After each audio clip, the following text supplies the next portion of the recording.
So this is what year? I'm going to say about 1944, 45, somewhere along in there. Well, you were not. You were older than that. Because you were born in 35. Well, maybe 10 or 12, you said. 10 or 12. And the lake was full of muskrat and mink. And in the fall of the year, the mink and the muskrats built these rush houses. And in those rush houses, they had a ledge that they could sit on in the southeast corner because the sun come up in the wintertime and they'd sit there and eat their breakfast or whatever and be warm. And we'd cut a hole in there and set a trap in there and catch them. And we had to run the traps every 4 hours. Around the clock, we had to run them every 4 hours. Because any longer than 4 hours, they'd chew their leg off and get away. And muskrat and mink hides was bringing maybe, I'm going to say $2 and $4 or some such thing. Daddy'd get mad to get away. Well, in the wintertime, it'd get 30 below zero, and we got to go out there at night and run them traps. Oh man, we'd come in and be frozen to death. And I come in one night and my feet were frozen. I went in the house and stuck my feet in the oven, and my dad snatched me off this and took me outside and stuck my feet in the snowbank. And he said, "You don't never put your frozen feet in heat. Put it in ice. Let it draw that stuff out. Then go put them in the oven." And we were never sick.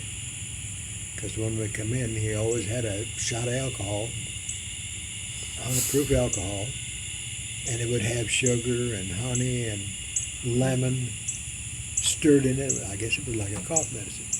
We were never sick. Probably had a spoonful, didn't know it. Not with one little thing. But anyhow, and in the fall of the year, Daddy would drain the car, drain the radiator, because in those days they didn't have Prestone and Antifreeze. antifreeze. They didn't have that. So he'd pull the car in the garage and drain the radiators, and we traveled with a team of horses and a bobsled. And that's the way we got around.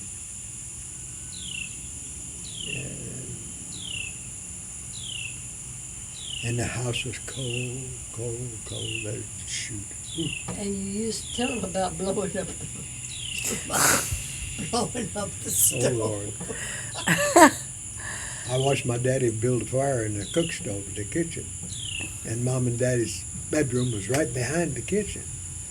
So I thought, well, I got up one morning, and I always got up early. And I thought, well, I'll help Dad and build a fire. Well, I put some papers in there, and there were still hot coals, and poured some kerosene in there, and it blew the lids off that stove and blew the pipes out of the wall, and there was soot all over. Oh my God. You should have seen his mother when he was telling that. I thought, what a mess. I said the more that they talked, the more I felt sorry for his mother. I really had compassion in my heart for what that lady went through. I'm telling you. She didn't lead a very easy life. She had the life from hell.